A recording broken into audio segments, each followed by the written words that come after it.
Napapanahong health topics, balita, health tips at iba pa. Tatalakayin sa chikahang pangkalusugan ng Department of Health Bicol Center for Health Development. Halina't makinig at umantabay.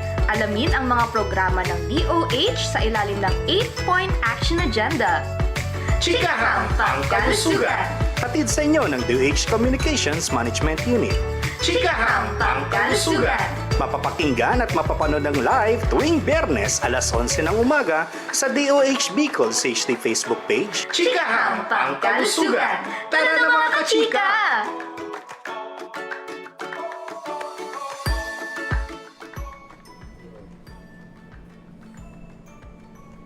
Magandang araw, Bicolandia! Nakatuto kayo sa programa ng Department of Health Bicol Center for Health Development, ang Chikahang Pangkalusugan. Narito kami upang maghatid ng mga kaalaman sa larangang kalusugan, programa at serbisyong sulod Bicol na nahatid ng DOH Bicol. Ang programang ito ay hatid sa inyo ng DOH Bicol Communications Management Unit sa ngalan ng aming Regional Director na si Dr. Rosa Maria Rempilio. Kami ay inyong makakasama tuwing Biyernes at sa ating live stream sa DOH Bicol CHD. Ako po si Denise mula sa DOH Bicol CMU.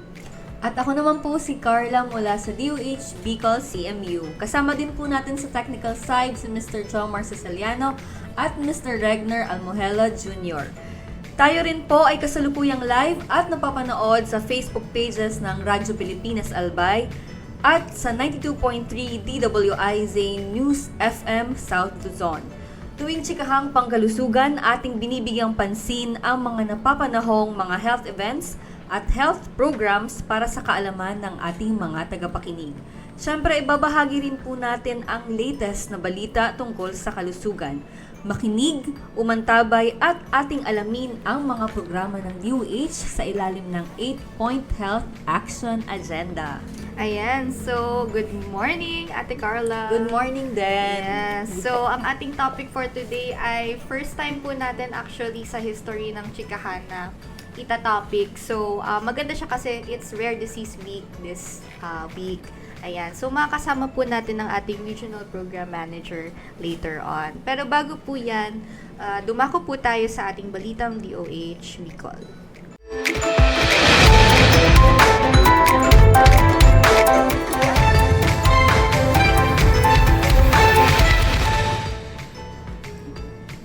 Narito ang mga latest na balita ng DOH Bicol sa linggong ito. DOH Bicol, UNICEF, Albay PHO, nagsagawa ng monitoring sa nutrisyon ng mga bakwi. Libreng check-up sa ngipin, fluoride treatment, hatid ng BRHMC sa mahigit 60 na pasyente. Regular na check-up, healthy lifestyle, susi sa pangangalaga sa kalusugan ng puso ayon sa BRHMC, DOH Bicol. DOH hinikayat ang publiko na alamin ang HIV status. Libreng screening, test kits maaaring ma-avail sa higit 300 HIV care facilities. Para sa mga detalye ng balita.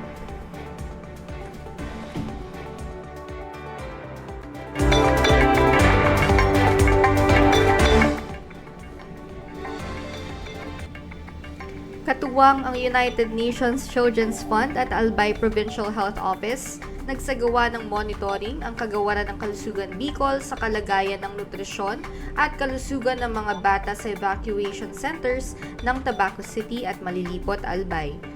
Sumailalim din sa nutritional assessment ang mga bata upang matukoy ang mga nangangailangan ng karagdagang medikal na interbensyon. Ang isinagawang pagsusuri ay layong matugunan ang nutrisyon at mga pangangailangang pangkalusugan ng bawat bakwit.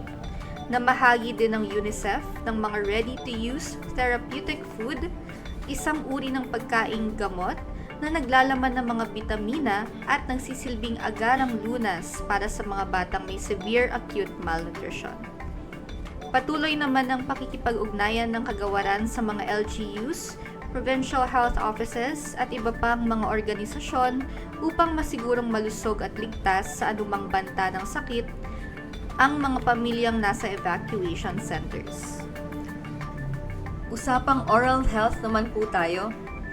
Nasa 62 residente mula sa Bakakay, Albay ang nakatanggap ng libreng check-up sa ngipin at fluoride treatment sa dental consultation at fluoridation activity ng Bicol Regional Hospital at Medical Center noong February 23, 2026. Ang nasabing aktibidad ay parte sa pag-obserba sa Oral Health Month kung saan pinaiigting ang kampanya para sa pangangalaga ng kalusugan at pag-iwas sa sakit sa ngipin. Ang Oral Health Month ay idinadaos tuwing buwan ng Pebrero na layong pataasin ang kamalayan ng publiko tungkol sa preventive dental care upang maagang matukoy at malunasan ang mga sakit sa ngipin at gilagid bago pa ito maging malala. Hinihimok naman ng BRHMC at ng DOH Bicol ang publiko na ugaling magsipilyo ng 3 beses sa isang araw at gawing regular ang pagbibisita sa dentista upang infeksyon ay maiwasan.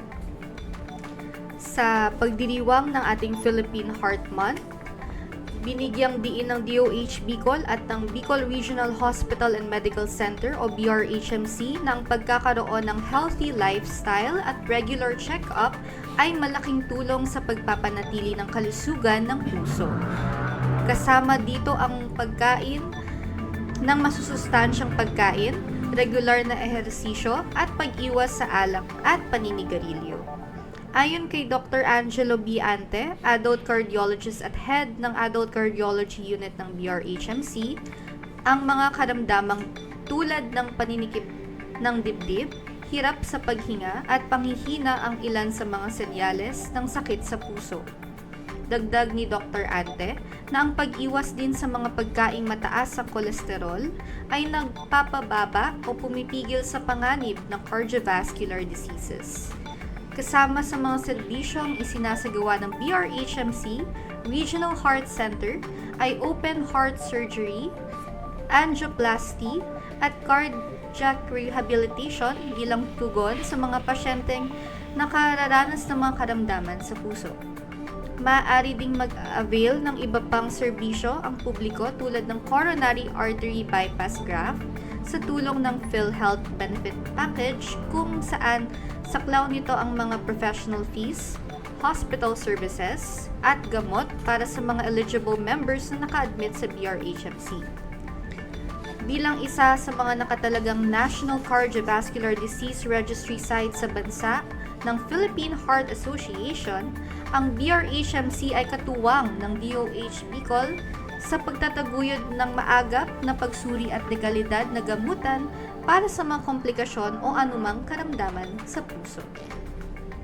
Para naman sa iba pang balita, pag-iwas at pag-unawa sa Human Immunodeficiency Virus o HIV ang patuloy na itinutulak ng Kagawaran ng Kalusugan. Kaugnay nito ang paghikayat sa publiko na alamin ang kanilang HIV status para sa maagang pag-iwas at management ng HIV. Bagamat wala pa itong lunas, paalala ng DOH na ang maagang pagtukoy sa HIV status ay kritikal sa napapanahong gamutan sa tulong ng antiretroviral therapy o ART na siyang pumipigil sa patuloy na pagkalat at pagsira ng virus sa immune system ng isang person living with HIV o PLHIV. Pahayag ni DOH Secretary Teodoro J. Herbosa na ang tuloy-tuloy na pag-inom ng antiretroviral therapy ay nakatutulong upang mapababa at mapabuti ang kalidad ng buhay ng isang PLHIV. Paalala ng DOH na ang screening, testing at pag-avail ng antiretroviral therapy ay libre sa mahigit 300 DOH HIV treatment hubs at primary care facilities sa buong bansa. Kasama dito ang confirmatory testing, counseling at combination prevention methods. At yan ang mga balitang hatid sa inyo ng DOH Bicol Communications Management Unit ngayong linggo. Ngayong huling linggo ng Pebrero ay inoobserba natin ang Rare Disease Week. This aims to raise public awareness, educate healthcare professionals, and secure vital support for patients and families. So, gaano nga ba ka-rare, di ba, ang rare disease? Paano ito ginagamot? At ano ang kinalaman ng newborn screening dito? Tutok lang mga kachika dahil maya-maya lamang ay makakasama natin ng DOH Bicol CHD Regional Program Manager ng Expanded Newborn Screening Program na si Ms. Twinkle P. Lorilla upang bigyang linaw ang ating mga katanungan. Magbabalik po ang Chikahang Pangkalusugan makalipas lamang ng ilang paalala. What is it like to live with a rare disease? I have to take care of my conditions while dealing with how the others look at me. I deal with an educational system that ignores me. I face discrimination and lack of acceptance. I feel the need for action and access, not apologies. But things can be different. I imagine a brighter future. Where empathy replaces judgment. Healthcare is inclusive. Public space fits everyone's needs. And no one is left behind. More opportunities. More hope. More breakthroughs. More action. More community. More than you can imagine. Take part in Rare Disease Day. Huwag nang antayin pang magkasakit. Kumonsulta sa inyong primary care providers. Regular na magpa-check up sa inyong primary care providers upang malaman ang estado ng iyong kalusugan at kung paano ito mas mapapangalagaan. Ang ating mga health professionals ay handang magserbisyo para sa inyo. Alamin kung saan makakuha ng libre at dekalidad na serbisyong pangkalusugan. Kumonsulta sa inyong primary care providers.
Good morning po, Ma'am Denise, and sa lahat po ng ating listeners sa Chikahang Pangkalusugan.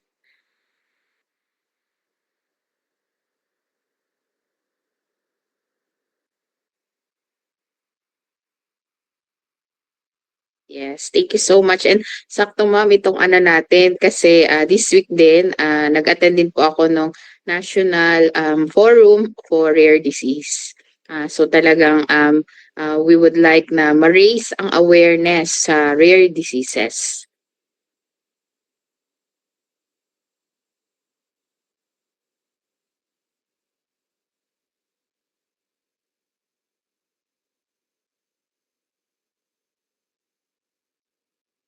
Yan, pag sinabi nating rare, sa Tagalog, kumbaga kakaiba, or konti lang or iilan lang ang may sakit na ganoon.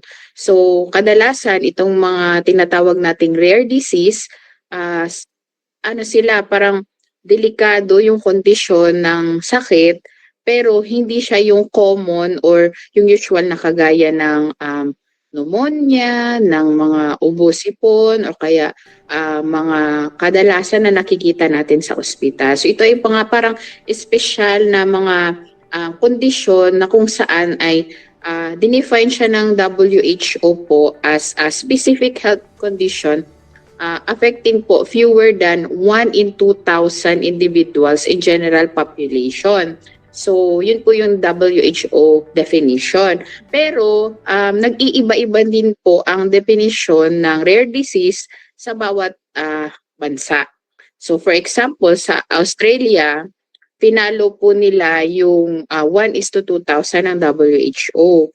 Pero doon naman po sa China, kapag ang isang sakit ay na-diagnose in 1:500,000 or lower than 1:10,000.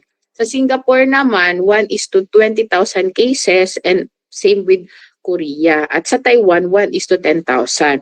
So dito sa atin sa Pilipinas, dinidefine po natin ang rare disease kung itong sakit na ito ay nadidetect in 1:20,000 individuals. Yes, oo.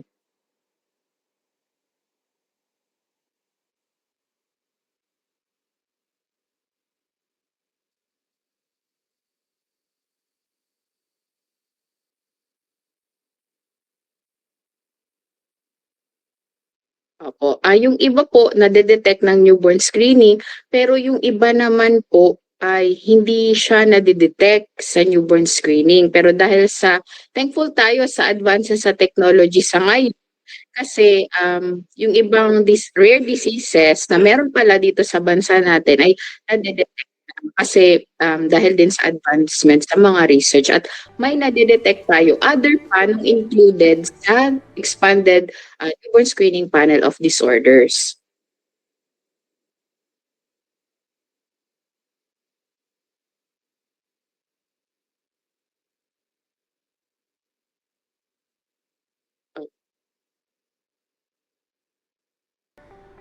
Sa mga dito sa Yes, bansa.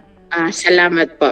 Para magka-idea po yung ating mga listeners sa pag sinabing rare disease, ano po, sa buong mundo po, there is kumbaga equivalent to kumbaga pag pinagsama-sama lahat ng mga rare disease sa buong mundo, technically po pwedeng magkaroon po ng kumbaga 10,000 rare diseases globally.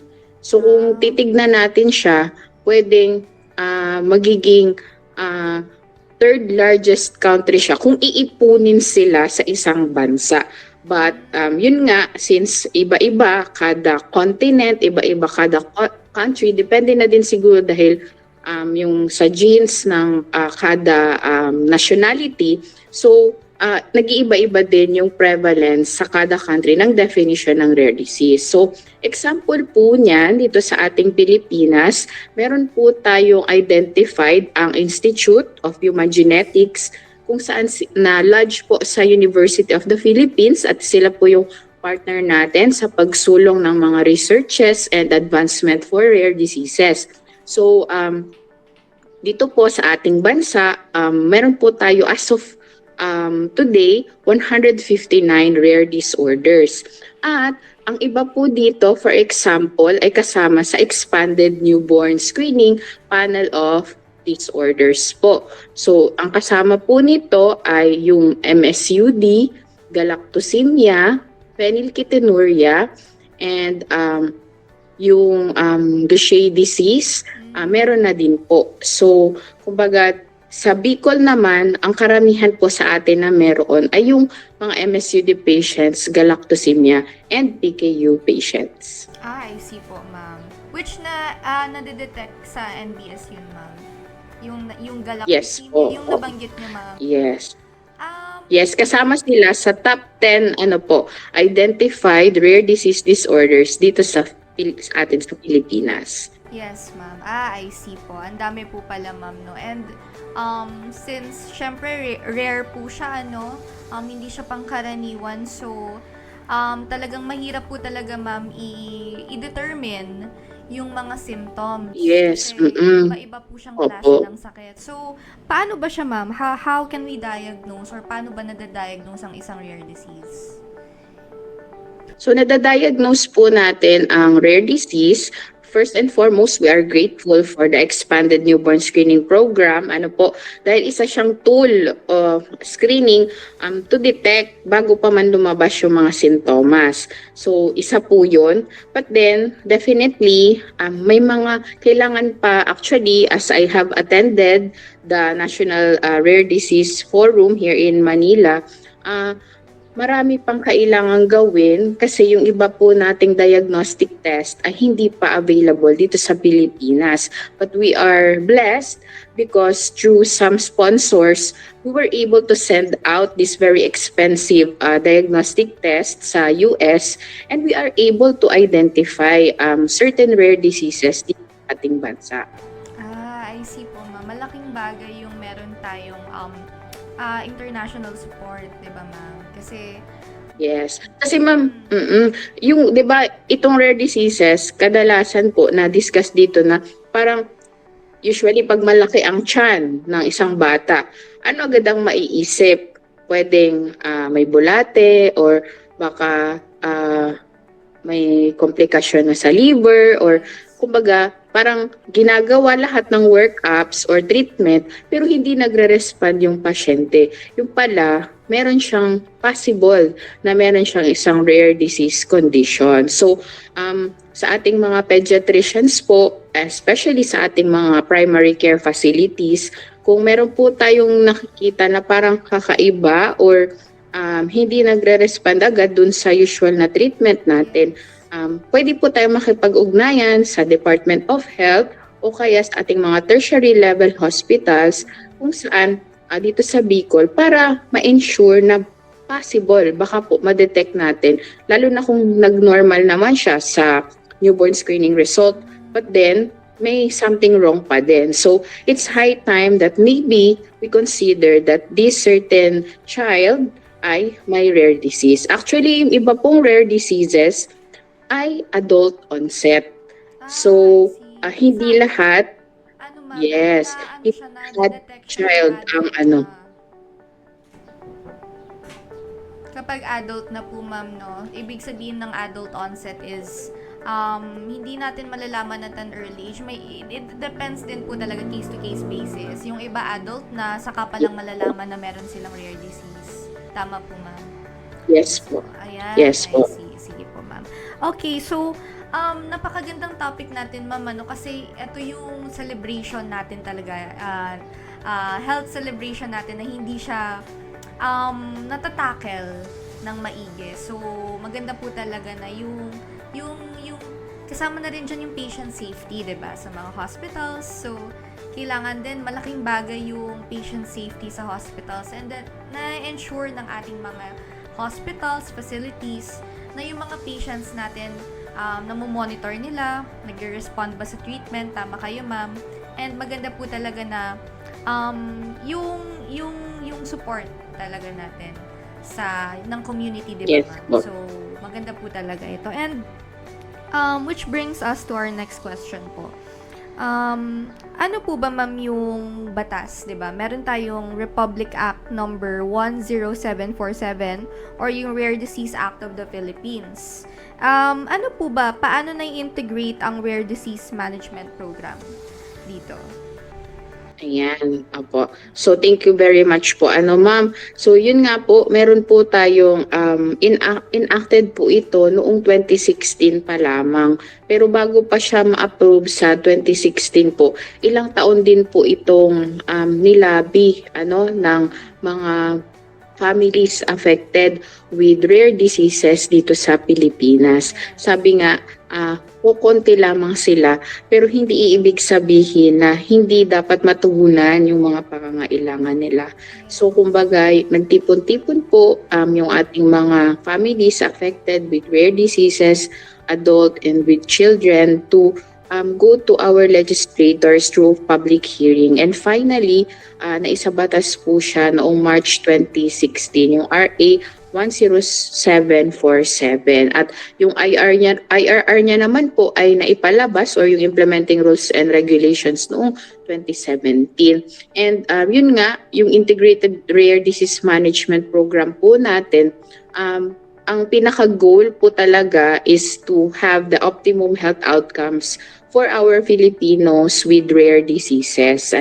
So, in-establish po through this law na magkaroon ng mga policies, rights, and mechanism for identification, management, and support for persons with rare diseases. And we also, dito din po sa batas na ito na isasaad na these persons with rare diseases are also recognized to be persons with disabilities po and are entitled to the same benefits as provided by the Republic Act 7277 for the PWDs po. And nakaangkla din po siya sa, kumbaga sinusuportahan din po itong Republic Act na ito ng ating universal healthcare na there should be no one left behind. Even if your disease is rare, you should not be left behind, especially the families. They will not be left behind. So it's the goal also na through the Universal Healthcare Act po that ensure all Filipinos are guaranteed equitable access to quality and affordable healthcare goods and affordable care for or be protected against financial risk. And yun nga, dahil sa screening, salamat tayo, may newborn screening na. And yung other related laws naman ay nakalagay din po na yung early child care and development system na since may mga learning needs din po itong ating mga children with rare diseases ay matulungan din po sila paano po makakope with their different disabilities or needs po. So mahalaga po na itong RA 10747 ito po yung inaangklahan natin para mas maging accessible pa kasi gaya nga nung sinabi ko, may mga limiting factors tayo sa diagnosis dahil kailangan pa sa ibang bansa. And then, yung management din po dito ay mga tinatawag na orphan drugs or inaano pa po, kailangan ma-process na isama sa Philippine Formulary. So may mga partner po natin dito ang PhilHealth, ang Food and Drug Administration para maisulong po na maging accessible yung treatment for our rare disease patients dito sa ating bansa. Ayan. Thank you so much, Mama, no? Ang dami, factual ng sinabi niyo. Kasi, yun, din po pala sila, they're considered as persons with disabilities. So, they are given the same equal rights as a PWD. And, tawag dito po, maganda po yung nabanggit natin about doon sa RA 10747 because, nako-cover niya po talaga yung mga rare disorders and nakakapag-establish tayo ng registry talaga for patients na natatrack natin and then also mas strengthen yung ating management ng mga patients na may rare disease. So, nabanggit po natin ma'am, nakasama po si PhilHealth sa ating program. Yes, ma'am. So, naka-integrate Yes po. siya. May package po si PhilHealth for rare disease. So, Ayan. So, opo. Actually, nag-meet din po yung National Technical Working Group ng rare disease, and we are blessed na may commitment po ang ating PhilHealth at ongoing po yung approval ng Z-Benefit Package for persons with rare disease na kasi nga ma'am, sila, di ba, 159 and syempre, we need to prioritize as of now the top 10 po muna rare diseases that are really needing assistance na as of this moment. So we are very grateful dahil dun sa po yun, top 10 rare disease disorders po, yun po yung kinomit ni PhilHealth na mabigyan sila ng Z-Benefit package for rare diseases. ayan. Sige, ma'am. Ma'am, ano nga po yung top 10 na rare disease natin? Ito po yung as for Institute of Human Genetics, ito po yung binigay nila but as of the moment, hindi po muna natin pwede mabigay yung specific numbers. But the top 10 are the mentioned are the maple syrup urine disorder or MSUD, galactosemia, PKU, Gaucher disease, Pompe, and Fabry po. So, itong official 10 disorders po ito, hitayin lang po natin yung ipapalabas po ni PhilHealth for the top 10 rare disease disorders na kung saan yun po magbe-benefit yung mga parents and families po affected with rare diseases. Ayan, sige. Thank you so much po, Ma'am Twing. So, dito naman sa atin, Ma'am Twing, sa CHD, sa Bicol, ano naman po, Ma'am, yung mga programs or activities na inaano natin in observance of Rare Disease Week?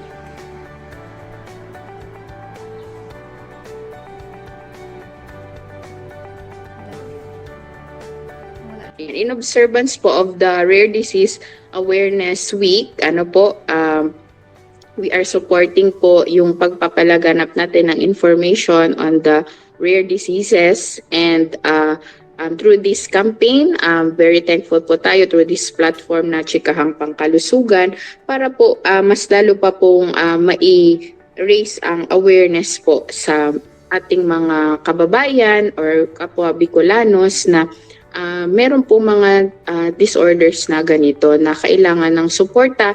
Actually, hindi lang siya ng Department of Health, but yun nga, the different multi-stakeholders po. So, ang DSWD for the financial support and other social needs ng ating mga families, and then awareness sa academe din po, even sa ating mga medically allied students na we have certain mga rare diseases. So, aside from this, we can also participate po sa campaign. I think isi-share po natin dito sa ating Facebook page sa DOH Bicol CHD yung online po natin platform kung saan pwede po tayong mag-participate. So, ini-encourage po namin ang lahat na mag-participate po tayo doon sa mga campaigns this week na pwede po tayong mag-post sa social media para po i-raise ang awareness or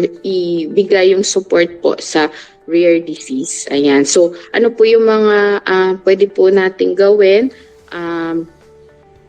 based po doon sa campaign ng Philippine Society of Philippine Society of Orphan Disorders or the PSOD, na kung saan sila po yung main support group or organized organization that supports these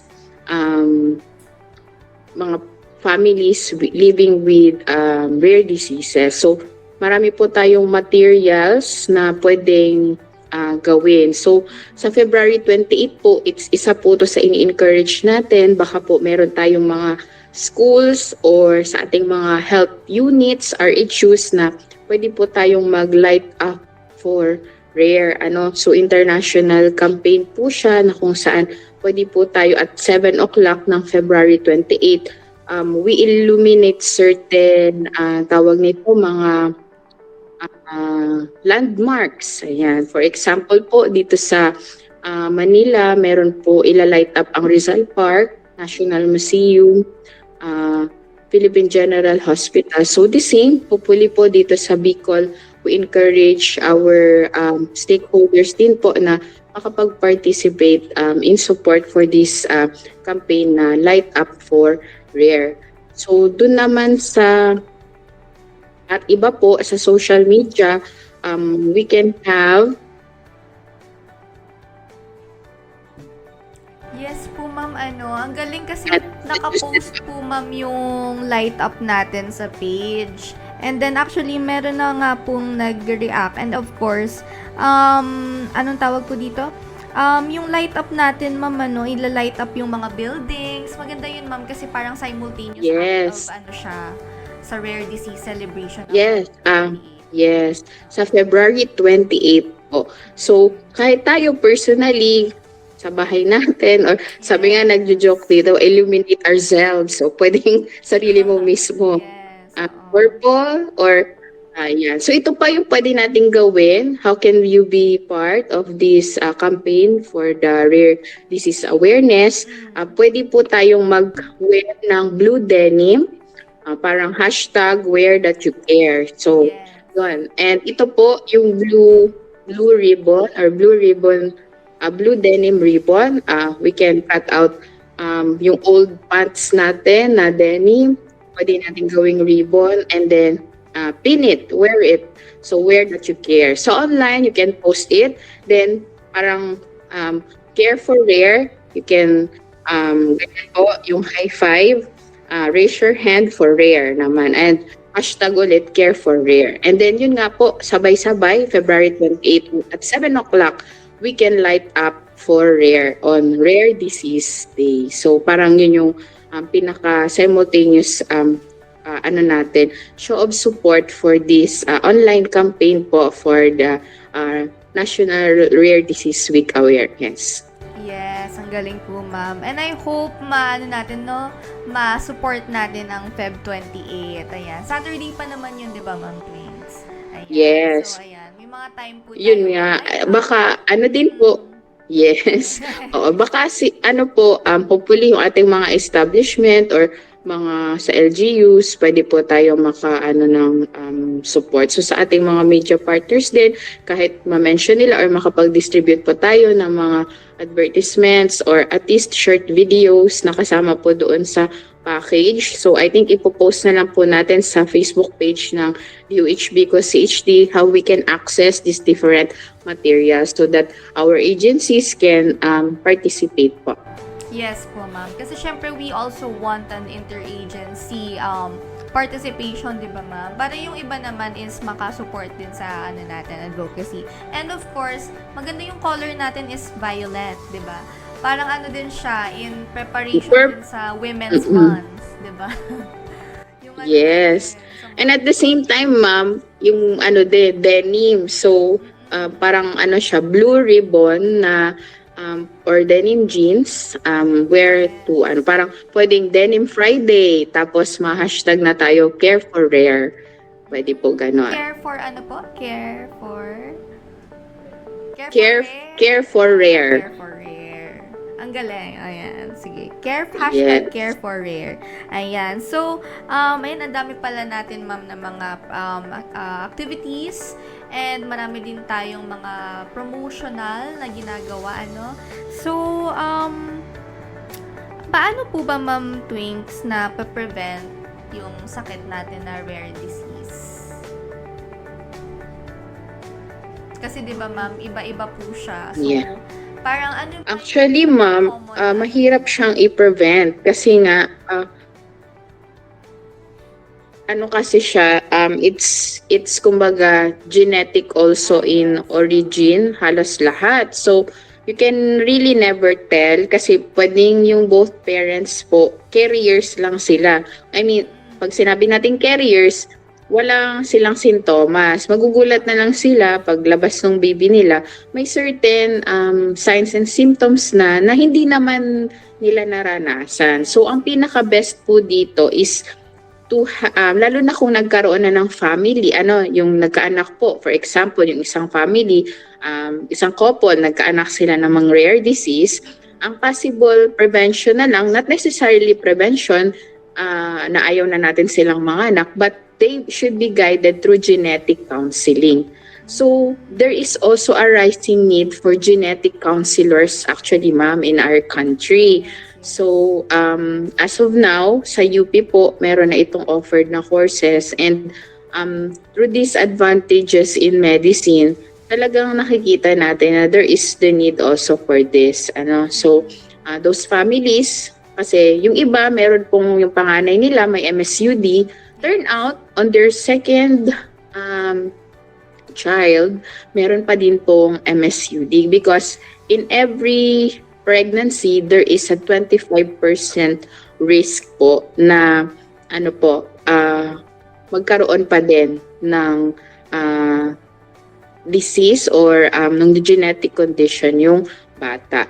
And best po talaga is for genetic counseling and then i-ensure na after 24 hours, mapa-newborn screening po si baby para most of those possible rare disease can be catched.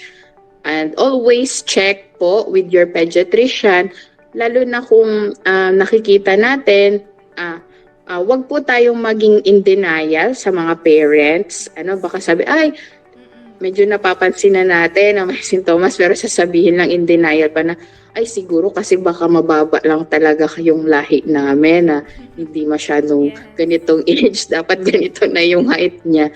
But if we observe certain signs or symptoms, wag po tayong maging in denial. Let us seek the help of our pediatricians and kasi mahirap ngayon with the availability of information. Iba pa din po pag talagang medical professionals ang tumingin sa atin. Huwag po tayong basta mag-rely lang sa social media or sa Google. It can help, but best pa din po dun tayo mag-ask ng guidance sa ating mga medical professionals and pediatricians. Yes, tama kayo Ma'am Twings, di ba? Huwag tayo mag-self-medicate. Huwag tayo mag-self-examine. Siyempre, we should approach. Tapos, wag i-delay ang health-seeking behavior. Pag kailangan na pong mag-check up, may nakita na, wag na po. Kasi ang tendency, pag very obvious na yung signs and symptoms that the moment na mahirap gamutin, saka pa lang pupunta, which is very delayed na. So, the moment pa lang na may ma-identify po tayong something na delay or ano sa ating mga anak, it should be let's consult na po sa ating medical professionals. Yes po. Tama ma'am. Kasi kumbaga, easily manageable pa siya dun sa mga kung later stage or na mahirap na po siya. So, maganda po talaga na mag-consult as early as possible. And yun yung sabi niya ma'am na yung mga symptoms natin, iba-iba naman po talaga sila. And of course, yung onset, 'di ba? Parang mahirap talaga yun. So, kailangan talaga is aware tayo as parents, 'di ba? Starting pa lang sa atin. Yes. And siguro yung mga guardians na rin kasi syempre sila din yung tumitingin sa mga bata. So, ayun po ma'am. So, ayun. Talagang genetic po talaga si rare disease So, very important. Yung iba po, yung iba po karamihan talaga genetic, but the others naman po ay caused po siya ng viral infection or parang mga bacterial infection na din po. So, it's really a mix of genetic and other factors po talaga. But ma'am, hindi siya infectious, kumbaga, hindi siya contagious. Hindi naman po unless meron po siyang innate or nakakontract siya ng infection dahil syempre weakened din, for example, due to his condition, siya ay may rare disease na nag-weaken yung immune system niya, di syempre vulnerable na din siya for infectious po. Apo. Yes, ma'am. Ayan. Okay. So, very important po talaga, ma'am, na yung early treatment, early check-up pa lang sa ating mga providers talagang dapat magawa na natin. And it's the responsibility of the parent din po talaga. And of course, pinaka dapat nating i-promote is yung ating newborn screening, 'di ba? Timely newborn screening right after the 24 hours na pagkapanganak ni baby, dapat ma-newborn screen sa hospital. Yes. 'Di ba, ma'am? Yes, maging proactive po tayo mga mommies and daddies. Yes. Pag bago kayo lumabas ng ospital, sigurado nyo na pa-expanded newborn screening si baby. Huwag kayong aalis hanggat hindi na-ensure na hindi po na-expanded newborn screening ang baby. And yun din po yung goal natin na nag-accredit tayo ng PhilHealth facilities and intensify din natin ang monitoring sa mga health facilities that they should provide. Being accredited PhilHealth newborn care package providers, they should provide newborn screening to the newborn sa kanilang facility 24 hours after birth. Alright. I see, ma'am. So, it's the mandate naman na po talaga ng hospital na automatic na dapat na Yes po. ma-accommodate nila yun na NBS. And, ma'am Twings, gusto rin nating maging aware ang public, ang ating audience na hindi naman porket lalabas si baby sa lalabas si baby sa tiyan ni mommy, healthy na siya, hindi porket healthy na si baby, hindi na kailangan magpa-newborn screen. Kasi yung iba parang, ay, bakit pa ako ano ba yan? Anong test ba yan? Wala naman siyang sakit. Okay naman, perfect, healthy naman si baby. Bakit kailangan ko pa magpa-NBS, diba? So, Yun nga, babies, when they are born, they look normal at birth. So, until such time, ilang days na or dun pa lang lalabas yung signs and symptoms. So, we're very grateful. So, let us take advantage of this right or this privilege na mapascreen po, expanded newborn screening po ang ating mga anak. Yes, so important po talaga yun, ma'am. Kasi it's the only, parang it's the one sole na, pinaka-way lang talaga na para ma-detect ang ating mga conditions and yung rare disease. So, ma'am, gusto ko lang din idagdag. Syempre, nabanggit na natin yung mga partners natin. We have NGOs, di ba? Yung mga natin, or private orgs. Ito pong ENBS. So, papasok na rin tayo sa ENBS. Ano, ma'am? Yes. Kaya natin to sineselebrate din is para sa prevention. Yes. Hindi lang prevention, pati po yung management. Kasi sabi nyo, di ba, hindi naman siya basta-basta na ma-prevent because it's hereditary. Minsan, we don't have control over yung ating pwedeng ma-manifest na mga symptoms, ganyan-ganyan. So, nakikita po natin sa programa ng CHD na we are working hard talaga para masuportahan itong mga bata, lalo na yung development nila kasi a person or a child with rare disease, they can function as normally as others, di ba? Yes. We want to give them normal and very para maging functional individuals talaga sila sa society. So, 'di ba, maganda yung advocacy natin. Yes po. So, pag na-detect po under the expanded newborn screening, timely detection, and sila po, pag may result na talagang may positive, doesn't mean naman po na may condition na agad. We need to undergo confirmatory test. So, once na-confirm po talaga ng ating mga specialist na may certain condition at nagkataon pa, for example, na rare disease yung na-detect, then that's the time, ang kagandahan lang po, pwede po tayong ma-enroll or may sistema po yung expanded newborn screening program na may long-term care. So, hindi lang yung initial diagnosis or detection, but may long-term care ng ating newborn screening continuity clinic na kung saan dun po regularly nagpa-follow up yung ating mga children with confirmed conditions po under the expanded newborn screening panel of disorders. So, hanggang sa ngayon, meron na po tayong 29 disorders na nadidetect sa expanded newborn screening, and possible pa with the advent of research and technology, possible pa po itong madagdagan. And yung rare disease natin, as of now, pwede pa po madagdagan siya later on as we advance in mga technologies din po on health and research. I see. Malaking factor din po, ma'am, yung research.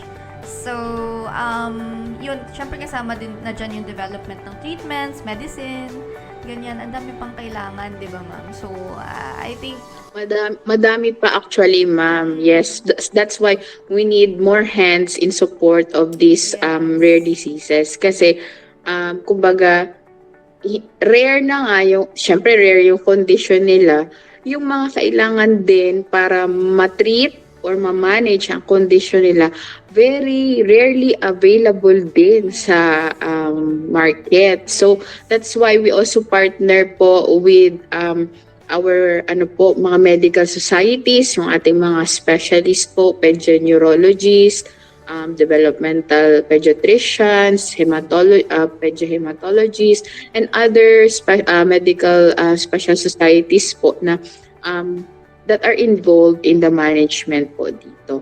And we are very grateful dahil dun sa naging National Rare Disease Forum, we have seen the commitment of these stakeholders to move to take action and move forward. And tayo din po on our end, siguro mas makaka-relate dito or mas may hugot sa awareness campaign yung mga families na mismo nakakaranas ng rare disease.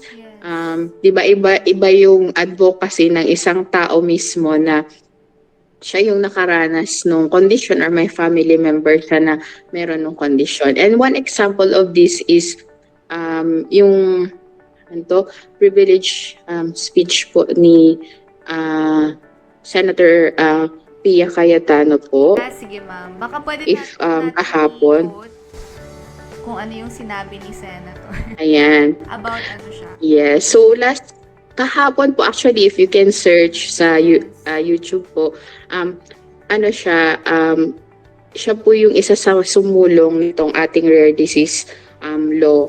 Kasi iba yung hugot niya dahil nagkaanak po siya na may rare disease. May yung tinatawag na trisomy 13 na condition, at kumbaga more commonly known siya as Patau syndrome. So yung very fatal yung condition ng kanyang anak, and sadly wala na siya ngayon, but kumbaga iba yung na-experience ni Senator Pia Cayetano with that, and because of that talagang nakita niya na meron pang ibang rare disease na andito sa atin, sa Pilipinas. And these children, these families are continuously fighting for growth, or for the needs of their children. And wala man tayo on their shoe, or hindi man natin nararanasan yung actual na condition nila, but we can show support po through this campaign sa Rare Disease Week. And hopefully ma'am, next year mas maging maingay yung campaign natin dito sa Bicol region. Yes, ma'am. Actually, ma'am, ngayon ko lang din po binabasa yung speech ni Senator Pia. Ang ganda nga po talaga nung sinabi niya, and let me read siguro a few lines dun sa sinabi niya. Sure. Yes ma'am, please. Ma-promote natin. So, he was talking to the president. She was talking to the president, sabi niya, "Yes, Mr. President, that is Decoy who is over there," yung pangalan po ng son niya. As described by Dr. Padilla, he is practically paralyzed all over. Practically because obviously, he can speak, so he can use that function. A little bit of movement on his fingers, but despite that, he is a productive member of society, contributing to GDP and our economy. So, ang ganda po, Ma'am Twinks, di ba? Actually, ma'am, hindi po yan yung niya, hindi yan yung son niya. Yan po yung isa sa living natin as of now na advocate ng rare disease condition po. Ano nga po yung name niya, ma'am? Sorry. Decoy po. Sorry. Yung name po ng patient is Decoy. Decoy, ayan. So, siya po talaga yung natin, testimony na siguro din, may advantage din na he came from a well-off family. Alam naman natin, very costly ang treatment. But, hindi, due to the advent nga ng availability ng treatment and with the partners natin na mga specialist as of now, nakaka-reach na ng adulthood ang ating mga persons living with rare disease. And it doesn't mean then na meron silang rare disease is they cannot function well. So if given the chance, so kumbaga if we really do our part then, iba-ibang stakeholder, iba-iba yung contribution to meet the needs of these families and persons living with rare diseases, then we can help them kumbaga have a greater chance in living their lives. Yes, to live their lives to the fullest, di ba, ma'am? Fullest, yes, even with rare diseases. Yes po, napakaganda po nun kasi parang we are teaching our children na hindi kahihiyan or it's not an embarrassment to society yung ating condition, and we should be we should be proud kasi nagagampanan pa rin natin yung role natin sa society despite our condition. And syempre yung support talaga, number one yung support talaga ng family natin and ng peers, everyone, community. Malaking bagay po talaga yun kasi parang kasama na din dyan yung sa mental health nila di ba ma'am? So parang pinapalakas talaga natin yung mental health din nila So we are partnering din po talaga with yun, yung mga mental health advocates din po natin and sa program din po natin. Kasi, malaking bagay din po talaga yung support system. Ayan. So, siguro po, Ma'am Twins. Yes po. Yes. Very May- intimate. Yes. So, I think i-cut muna po natin ang ating mga questions. So, I think that's all po for our general questions. Later on po, we will be having our myth or fact segment kung saan po i-identify natin yung mga true or false na statements. Ayan. So, magbabalik po ulit ang Chikahang Pangkalusugan. Huwag nang antayin pang magkasakit. Kumonsulta sa inyong primary care providers. Regular na magpa-check up sa inyong primary care providers upang malaman ang estado ng iyong kalusugan at kung paano ito mas mapapangalagaan. Ang ating mga health professionals ay handang magserbisyo para sa inyo. Alamin kung saan makakuha ng libre at dekalidad na serbisyong pangkalusugan. Kumonsulta sa inyong primary care providers.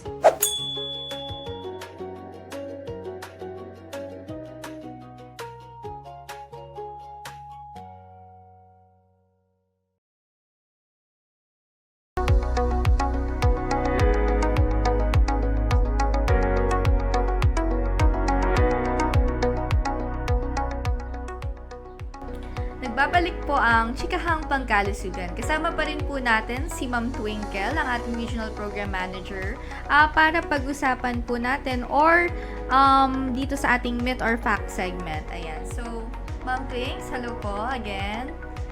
Ayan. Hello, Okay, yes ma'am. po. Ayan. So, dumako naman po tayo sa ating myth or fact segment kung saan bibigyan linaw po natin yung mga statements na nakalap po namin kung saan sasabihin po natin if myth or fact po siya. Ayan. So, unang-una ma'am, ang sabi po is, all rare diseases are genetic. So, syempre, napag-usapan na natin. It's a myth. It's a myth. Yes, alright. Yeah, So, kasi hindi lang, although general, kumbaga, halos lahat or majority are with genetic factors, but there are also other unknown and a mix of complications or due to viral or bacterial infections din po. alright. So, it's a myth. Ayan. So, number 2, diagnosis requires obvious physical symptoms. Kailangan daw po ba It's Mm, pag sinabi kasi na hindi naman niya sinabing ano lang only, 'di ba? Kung may only, siguro limiting siya, but okay. since it kumbaga meron din talaga. So at it's a fact na meron din pong physical symptoms, but kumbaga nauuna yung mga kumbaga kahit hindi pa lumalabas sa physical symptoms, may possible na po na nangyayari doon sa katawan ng tao. So it's not just physical symptoms only, Yes. but other ano pa po. That's why we need laboratory workups din po. Ayan. So, it's partly a myth and or fact po talaga siya. So, hindi lang physical symptoms ang tinitignan. Alright. Yes. Okay. Kailangan talagang complete workup po. Yes. Mga labs, marami yan, Ma'am Twinks, na mga test, no, na ginagawa. Yes po. Mga labs, ayan. Yes po. Depende din sa kino-consider po na condition ng patient natin. Yeah, it's a case-to-case basis. Alright. So, number 3, rare diseases only affect children. Ayan. So, na-mention na natin kanina, hindi lang po mga bata, but other rare diseases are on adult onset po. So, yun. Wag nang mag-delay. Pag may nararamdaman, immediately seek medical help or assistance. Yes. Alright. So, it's a myth. Number 4, patients should avoid all physical activity and contact with the world. Grabe naman yun. Syempre, myth na myth talaga.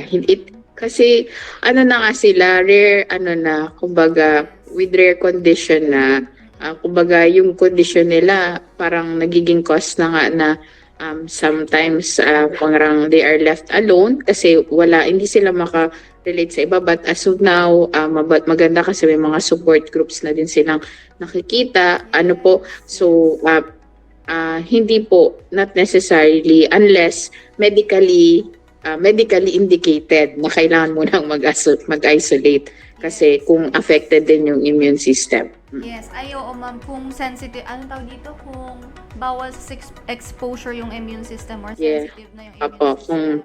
May napanood Yes, kasi kung ako, immunocompromised, yes, kailangan mo na mag-isolate. katulad po ma'am nung movie about sa cystic fibrosis, 'di ba rare disease po 'yun ma'am.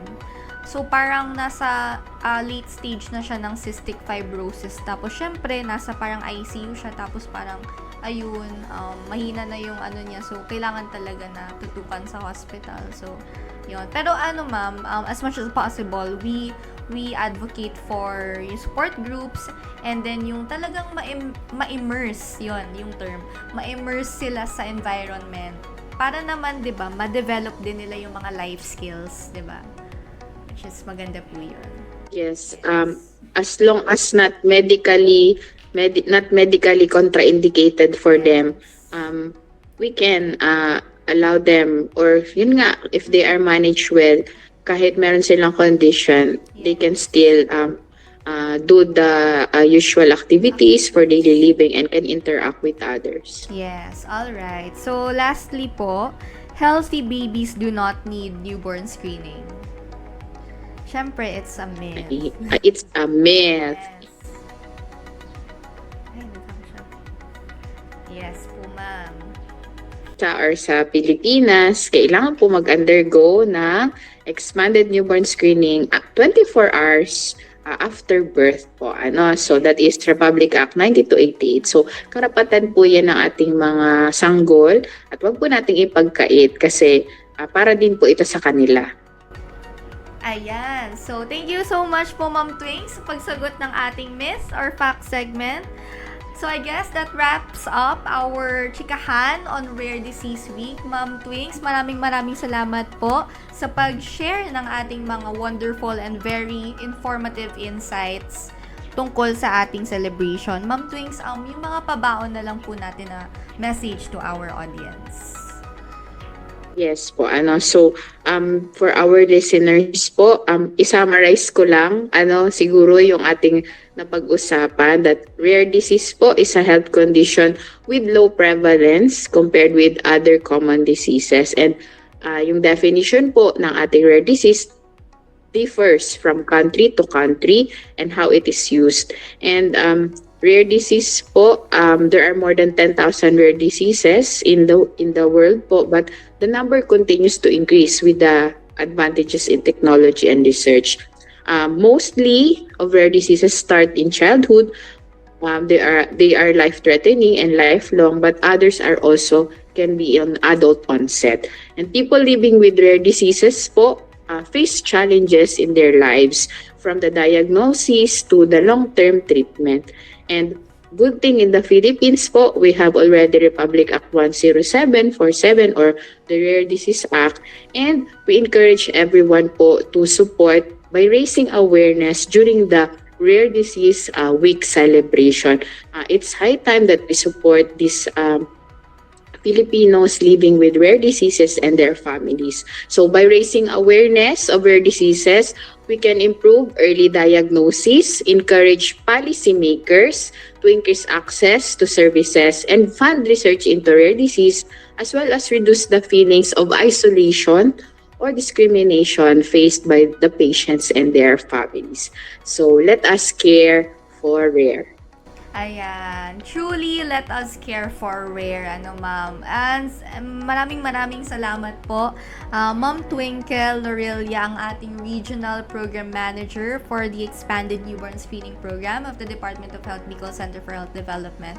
Marami pong natutunan ng ating audience, and yes po, we are 100% na optimistic po tayo na masusupport at ma-raise pa natin ng super yung ating awareness nitong ating Rare Disease Week. Ayan. So, thank you so much po, Ma'am Twings, and I guess that ends our Chikahang Pangkalusugan. Tunghayan po natin ang mga susunod na episode tuwing Friday dito sa ating DOH Bicol CHD Facebook page. Dito sa Kagawaran ng Kalusugan Bicol, lagi namin ihahatid ang mga latest na balita at health reminders para sa pangmalawakang paghatid ng Serbisyong Salud Bicolnon.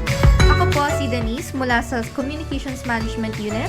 Sa Chikang Pangkalusugan, lagi namin pinapaalala na makialam, makisama, iwasan ng sakit, at palakasin ang resistensya dahil sa bagong Pilipinas, bawat buhay ay mahalaga. Huwag nag-antayin pang magkasakit. Kumonsulta sa inyong primary care providers. Regular na magpa-check up sa inyong primary care providers upang malaman ang estado ng iyong kalusugan at kung paano ito mas mapapangalagaan. Ang ating mga health professionals ay handang magserbisyo para sa inyo.